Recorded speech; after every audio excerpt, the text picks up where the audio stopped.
Freelancers can be one of the best things that ever happened to a growing business. They are flexible, fast, specialized, and usually much easier to start working with than a full-time employee. You need a landing page? Hire a freelancer. You need 5 blog posts? Hire a freelancer. You need someone to fix a bug, design a logo, edit a video, or clean up a spreadsheet? A freelancer might be perfect, but there is a point where freelancers stop being a clever shortcut and start becoming a business bottleneck. That point usually arrives quietly. At first, you are just hiring someone for a small project.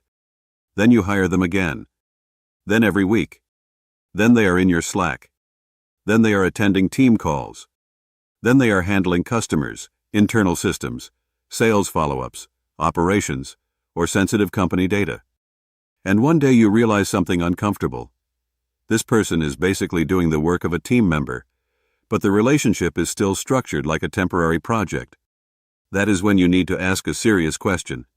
Is it time to switch from freelancers to full-time remote employees? The answer is not always yes. Freelancers are still incredibly useful.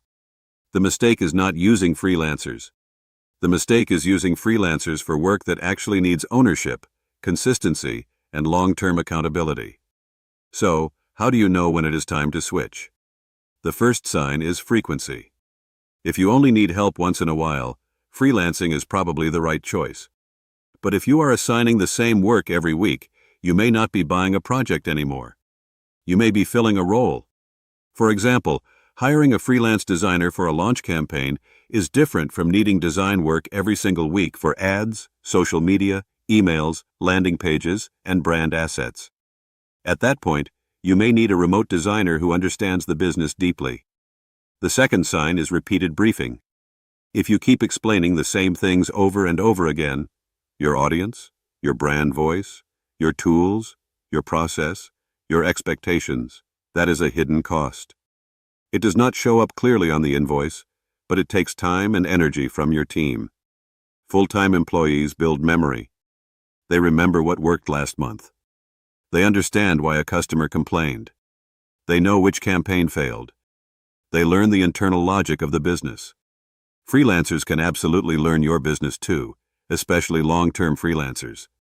But if you are constantly onboarding new contractors, you are constantly paying the starting from zero tax. The third sign is availability risk. Freelancers usually have other clients. That is normal. They are not doing anything wrong by being unavailable.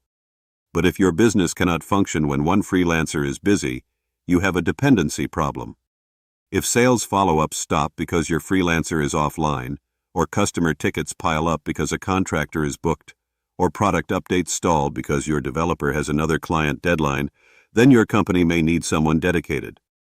The fourth sign is ownership. Freelancers are great for outputs. Employees are better for outcomes. There is a difference between write this blog post and grow this content channel. There is a difference between send these invoices and improve our billing process. There is a difference between edit this video and increase YouTube retention. When you need someone to own a result, not just complete a task, full-time remote hiring starts to make a lot more sense. The fifth sign is compliance risk. This is the part many businesses ignore until it becomes expensive. If you control someone's schedule, tell them exactly how to work, provide their tools, require them to work only for you, and treat them like part of the team. They may not look like a true independent contractor anymore. Different countries and states have different rules, so this is not legal advice. But the basic principle is simple. Your working relationship should match the worker classification. If someone is really functioning like an employee, it may be safer and smarter to make the relationship official. Now, what about cost? A lot of companies assume freelancers are cheaper. Sometimes they are. If you only need 10 or 20 hours a month, a freelancer is probably much cheaper than hiring full-time. But when the work becomes constant, the math changes. Freelancers often charge higher hourly rates because they cover their own taxes, benefits, tools, admin time, and business risk. Full-time employees come with extra costs too, but they can become more efficient over time because they are dedicated to your business. The right question is not which one is cheaper. The right question is which one gives us the best return for this type of work. For short-term, specialized, or experimental work, choose freelancers.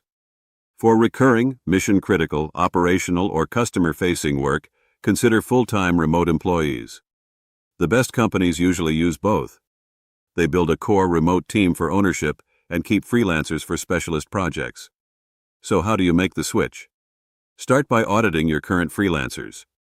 Write down who they are, what they do, how often they work, how much you pay them, what tools they access, and how important their work is to the business. Then decide which roles should stay freelance and which ones should become employee roles. Next, define the role clearly. Do not just hire someone and throw them into chaos. Write down the responsibilities, tools, success metrics, communication expectations, and first 90-day goals. And if one of your current freelancers is already excellent, consider offering them the role first. They may not want full-time work, and that is okay. But if they do, you already have someone who knows your business. This is also where HireBasis can help. HireBasis helps companies find remote talent for roles like virtual assistants, customer support, sales, admin, operations, marketing, and more. Instead of constantly juggling freelancers, you can build a more reliable remote team with people who are ready to take ownership. The goal is not to stop using freelancers forever.